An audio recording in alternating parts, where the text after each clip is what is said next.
अभी जैसे हमने बताया ना कि यस ब्लॉक के फर्स्ट ग्रुप जो है, ठीक है, यस ब्लॉक के जितने भी एलिमेंट है सभी के सभी क्या है, मेटल।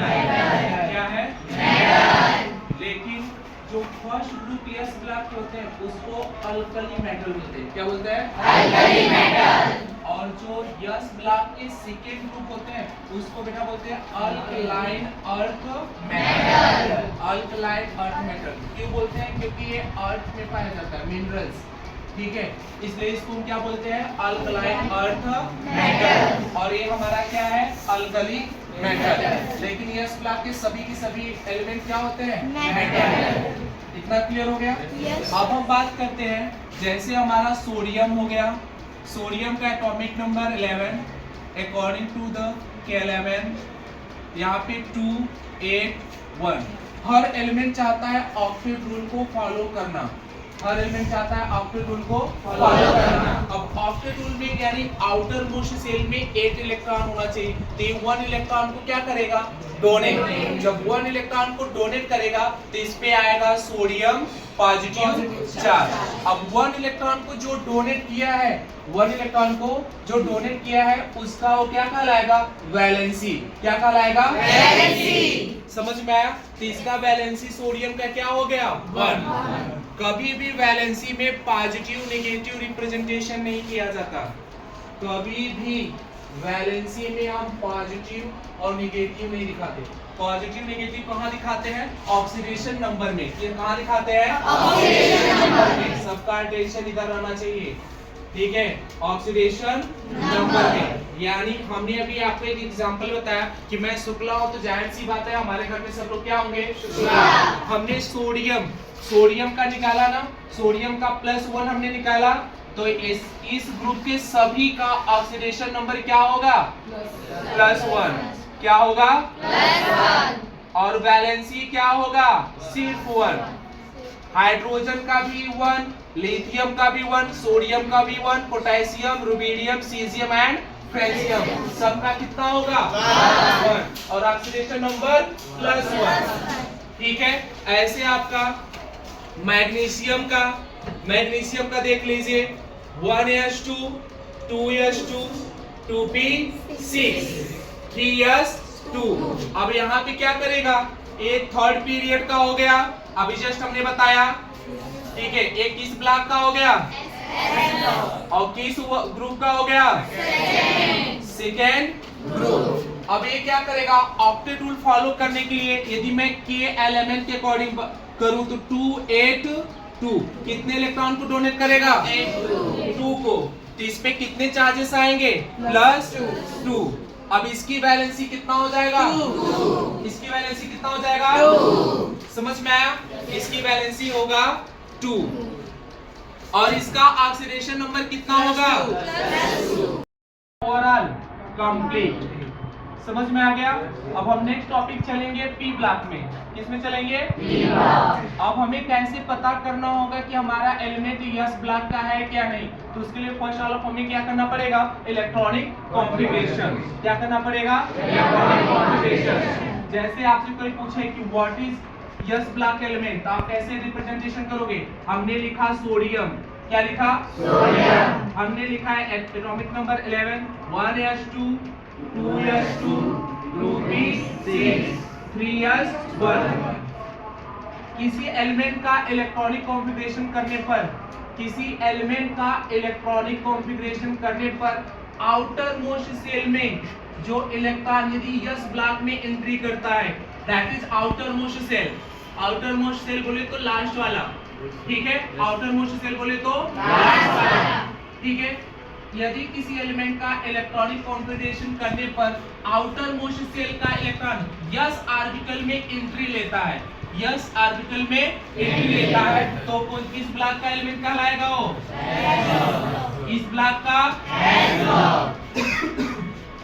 एक एग्जांपल और लेते हैं, neon 1s2, 2s2, 2p6। Last वाला इलेक्ट्रॉन किस ऑर्बिटल में एंट्री किया है, किस ब्लॉक का होगा, किस ब्लॉक का, आपको पता है ना 18 ग्रुप एलिमेंट अभी आप उस दिन बताया था, नीना, नीना और करीना, ऐसे रहना। ठीक है, तो देख लो नियान आ रहा है ना, ये आ रहा है ना, हीलियम, नियान, आर्गन, क्रिप्टॉन, जेनान, रेडान, ये हमारे किस ग्रुप के हैं? 18 ग्रुप के एलिमेंट। और ये किस ब्लॉक में आते हैं? ब्लॉक में। इतना बात समझ में आ गया? यदि मैं नियान का इलेक्ट्रॉनिक कॉन्फ़िगरेशन किया हो तो यहाँ पे ऑलरेडी पहले से ऑक्टेट रूल को क्या कर रहा है, ये फॉलो कर रहा है कि नहीं? कर रहा है ना?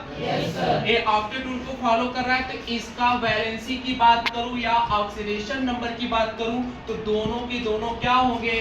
जीरो।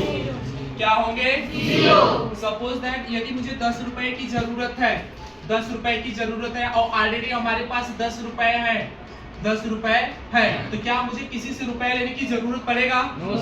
जो पहले से ऑक्टेट रूल को फॉलो कर रहा है, न तो उसे इलेक्ट्रॉन लेने की जरूरत है, न तो इलेक्ट्रॉन देने की जरूरत है। समझ में आ गया? ये ऑक्टेट रूल को फॉलो कर रहा है, इसलिए इसको 18 ग्रुप और 0 ग्रुप का भी एलिमेंट बोला जाता है। इतना क्लियर हो गया? सबको क्लियर हो गया? इसलिए इसको 18 ग्रुप का भी एलिमेंट बोला जाता है। इसको नोबल गैसेस भी बोलते हैं। क्या जो पहले से ऑक्टेट रूल को फॉलो कर रहा है, क्या किसी के साथ रिएक्शन करेगा? किसी के साथ रिएक्शन करेगा? नहीं करेगा। समझ में आया? रिएक्शन कब होता है? जब इलेक्ट्रॉन को डोनेट करेगा या तो एक्सेप्ट करेगा। जब इलेक्ट्रॉन को डोनेट करेगा तो पॉजिटिव चार्ज होगा, जब इलेक्ट्रॉन को एक्सेप्ट करेगा तो नेगेटिव चार्ज होगा। और जब मेटल, जो पॉजिटिव चार्ज होगा तो मेटल होगा, और जब इलेक्ट्रॉन को एक्सेप्ट करेगा क्या होगा? Non metal.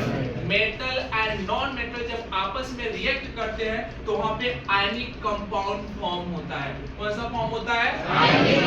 जैसे हमारा हो गया सोडियम और ये हो गया क्लोरीन, 281 287, एक इलेक्ट्रॉन इसको चाहिए तो ये इसको क्या करेगा? डोनेट करेगा, तो इस पे आएगा पॉजिटिव चार्ज, और एक इलेक्ट्रॉन ये एक्सेप्ट किया तो इस पे आएगा नेगेटिव चार्ज। कितने इलेक्ट्रॉन का ट्रांसफर हुआ? 1। कितने एटम के बीच में? 2। तो हम कह सकते हैं transfer of electron between 2 molecules या 2 atom, that is form of ionic compound या आयनिक बॉन्ड। समझ में आ गया? यदि 1 इलेक्ट्रॉन ये डोनेट कर रहा है ऑक्टेट रूल फॉलो करने के लिए तो पॉजिटिव हो गया, और एक इलेक्ट्रॉन ये एक्सेप्ट कर रहा है तो इस पे क्या आ जाएगा? माइनस। ये हमारा मेटल एंड नॉन मेटल। इसको हम दूसरे तरीके से भी डिफाइन कर सकते हैं, metal and non metal, metal and non metal. ठीक है, transfer of electron metal and non metal to form ionic bond. बात समझ में आ गया? सबको क्लियर हो गया? बॉन्ड फॉर्म होगा। कौन सा बॉन्ड फॉर्म होगा? Covalent bond. There are 2 types of bond. ठीक है, एक कोवैलेंट बॉन्ड और एक आयनिक बॉन्ड। वैसे तो बॉन्ड बहुत सारे हैं, लेकिन आपको मेन 2 ही पढ़ना है। ठीक है, 2 ही आपको पढ़ना है। जैसे अभी एक आता है कोऑर्डिनेट बॉन्ड, मेन 3 है, covalent bond, ionic bond and coordinate bond. तो कोऑर्डिनेट बॉन्ड आपको 11th एंड 12th के स्टैंडर्ड में पढ़ना है, आपको 9th एंड 10th के स्टैंडर्ड में आयनिक बॉन्ड और कोवैलेंट बॉन्ड पढ़ना है। जैसे हमने कहा कि यहाँ पे Cl है, क्या है यहाँ पे? Cl2। ठीक है, अब इसको हमने क्या लिखा है? एक क्लोरीन इधर लिखा, एक क्लोरीन इधर लिखा, यहाँ पे आ गया 287 287 287। अब यहाँ पे क्या होगा? एक इलेक्ट्रॉन इसको देगा तो ऑक्टेट रूल को फॉलो करेगा, एक इलेक्ट्रॉन इसको देगा तो ये ऑक्टेट रूल को फॉलो करेगा। लेकिन यहाँ पे एक क्लोरीन इस क्लोरीन से एक इलेक्ट्रॉन ले नहीं पाएगा, क्योंकि ये इसको दे देगा तो ये ऑक्टेट रूल को फॉलो नहीं करेगा और ये भी ऑक्टेट रूल को फॉलो नहीं करेगा। इन दोनों के बीच में क्या होता है? Share of electron. क्या होता है? Share of electron. तो यहाँ पे क्या होगा? Sharing of electron, sharing of electron between 2 molecule या sharing of electron between 2 atom to form covalent bond. क्या? Covalent bond. अब ये इलेक्ट्रॉन, ये आपको दोनों की दोनों क्या है? Non metal. दोनों की दोनों क्या है? Non metal. इसको हम दूसरे तरह से डिफाइन कर सकते हैं। क्या डिफाइन कर सकते हैं? कि नॉन मेटल या आप ऐसे कह सकते हो sharing of electron between 2 non metal, sharing of electron between two non metal to form covalent bond. इतना बात सबको समझ में आ गया? इतना क्लियर हो गया सबको? हमने टेस्ट ट्यूब लिया, ये हमारा टेस्ट ट्यूब होल्डर, ठीक है, इसको हम एडजस्ट कर सकते हैं अकॉर्डिंग टू टेस्ट ट्यूब, ठीक है।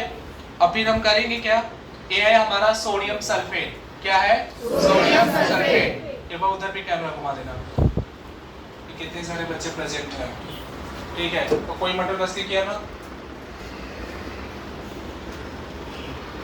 ठीक है।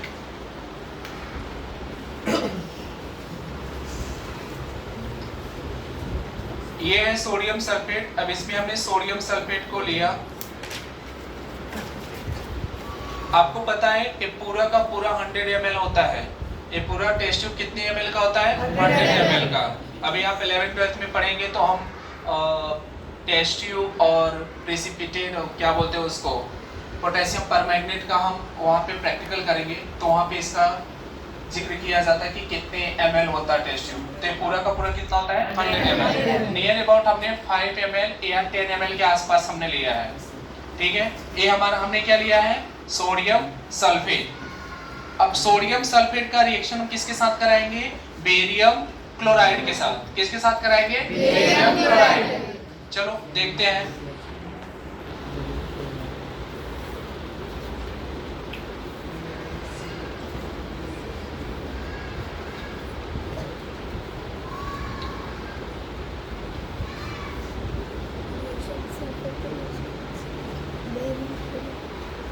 जब सोडियम सल्फेट में हम बेरियम क्लोराइड मिलाएंगे,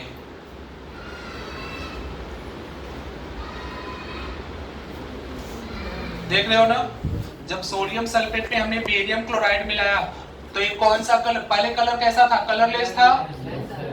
पहले बिफोर द रिएक्शन कलर कैसा था? कलरलेस था ना, ठीक है। कलरलेस के साथ साथ जब इसमें हमने क्या ऐड किया है? Barium chloride. और जैसे बेरियम क्लोराइड हमने ऐड किया तो व्हाइट कलर का प्रेसिपिटेट बन गया। क्या बन गया? व्हाइट कलर का प्रेसिपिटेट। ये व्हाइट कलर का है, समझ में आ रहा है ना। और आपको अच्छे से पता है जब भी किसी रिएक्शन में प्रेसिपिटेट बनता है तो हमारा कौन सा रिएक्शन होता है? डबल डिस्प्लेसमेंट रिएक्शन, ठीक है, डबल डिस्प्लेसमेंट रिएक्शन। अब देख लो, इसी को रिएक्शन करके हम यहाँ दिखा रहे हैं। ये है सोडियम सल्फेट। क्या है? Sodium sulphate. सोडियम सल्फेट का हमने क्या लिया था? एक्वस सॉल्यूशन, ठीक है। इसमें हमने क्या मिलाया? Barium chloride, BaCl2। ये भी हमारा क्या था? एक्वस। बात समझ में आया? फिर एरो हमने हिट किया क्या? नहीं, हमने कुछ नहीं किया ना, जैसे ऐड किया वैसे रिएक्शन करना शुरू कर दिया। तो यहाँ पे देखेंगे Na पे होता है हमारा प्लस, SO4 पे होता है 2 माइनस, ठीक है। बेरियम पे होता है 2 प्लस, इस पे होता है 1 माइनस। तो देखो प्लस और माइनस के साथ चला गया, तो ये हमारा बना क्या?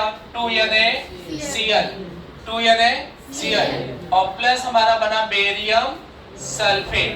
क्या बना? Barium sulphate. ये जो हमारा व्हाइट कलर का प्रेसिपिटेट बना है, ये किसका बना है? बेरियम सल्फेट का। ये हमारा किस कलर का बना है? व्हाइट प्रेसिपिटेट, ठीक है। तो ये हमारा व्हाइट कलर का जो प्रेसिपिटेट बनता है वो बेरियम सल्फेट का बनता है। प्रेसिपिटेट का मतलब होता है वो कंप्लीटली वाटर में डिसॉल्व नहीं होता, इनसॉल्युबल होता है। सॉल्युबल नहीं होता, इनसॉल्युबल होता है, ठीक है, वो कंप्लीटली डिसॉल्व नहीं होता। तो ये हमारा कौन सा रिएक्शन हो गया? Double displacement reaction. यहाँ पे आप देख रहे हो ना कि mutual exchange of ion between two reactant. यहाँ पे दोनों रिएक्टेंट के बीच में आयन का क्या हो रहा है? एक्सचेंज हो रहा है। और एक्सचेंज होने के बाद हमारा न्यू प्रोडक्ट फॉर्म हो रहा है। गर्ल्स, सबको दिखाई दे रहा है? सबको दिखाई दे रहा है? सबको समझ में आ गया ना? किसी को डाउट है? बॉयज, किसी को? सबको क्लियर हो गया? ये हमारा डबल डिस्प्लेसमेंट रिएक्शन हमारा यहाँ पे क्या होता है? खत्म। अब आपसे एग्जामिनर या आपसे क्वेश्चन बोर्ड एग्जाम में पूछेगा कि ठीक है, व्हाट विल बी हैपन, क्या होगा जब हम सोडियम सल्फेट के साथ बेरियम क्लोराइड का रिएक्शन कराएंगे। सोडियम सल्फेट के साथ बेरियम क्लोराइड का रिएक्शन कराएंगे तो क्या होगा? तो आप कहोगे क्या कि सॉल्ट एंड बेरियम सल्फेट का व्हाइट कलर का प्रेसिपिटेट फॉर्म होगा। सॉल्ट के साथ साथ बेरियम सल्फेट का व्हाइट कलर का क्या फॉर्म होगा? प्रेसिपिटेट। ठीक है, और प्रेसिपिटेट का एरो हमेशा नीचे की ओर इंडिकेट करता है, और यदि किसी रिएक्शन में ऐसे ऊपर की तरह दिखा रहा है तो दैट इज रिप्रेजेंटेशन क्या? गैस। ये याद रखना, ऊपर साइड यदि एरो दिख रहा है तो वहां पे क्या हो रहा है? गैस प्रोड्यूस हो रहा है। समझ में आ रहा है ना? गैस क्या हो रहा है? प्रोड्यूस हो रहा है। और नीचे की तरह एरो है तो वहां पे समझ लेना कि प्रेसिपिटेट बन रहा है। क्या बन रहा है? प्रेसिपिटेट। क्लियर? Yes sir. तो जितने भी डबल डिस्प्लेसमेंट के रिएक्शन होंगे वहां पे ऑलवेज आपको प्रेसिपिटेट रिप्रेजेंटेशन में दिखेगा, या तो आयन का एक्सचेंजेस आपको देखने को मिलेगा। देखिए मोस्ट ऑफ वहां प्रेसिपिटेट ही दिखता है। कॉम्बिनेशन में हमेशा सिंगल प्रोडक्ट फॉर्म होगा, कॉम्बिनेशन में सिंगल प्रोडक्ट फॉर्म होगा, डीकंपोजिशन में सिंगल रिएक्टेंट होगा, और डिस्प्लेसमेंट में आप देखना कि कौन सा एलिमेंट किस एलिमेंट को हटाकर उसके प्लेस पे जा रहा है। तो 4 टाइप्स ऑफ हमारा यहाँ पे केमिकल रिएक्शन क्या होता है? क्लोज। किसी को डाउट है क्या? एक एक पॉइंट ऑब्जर्वेशन करना। मैं थोड़ा सामने आ जा रहा हूँ ना।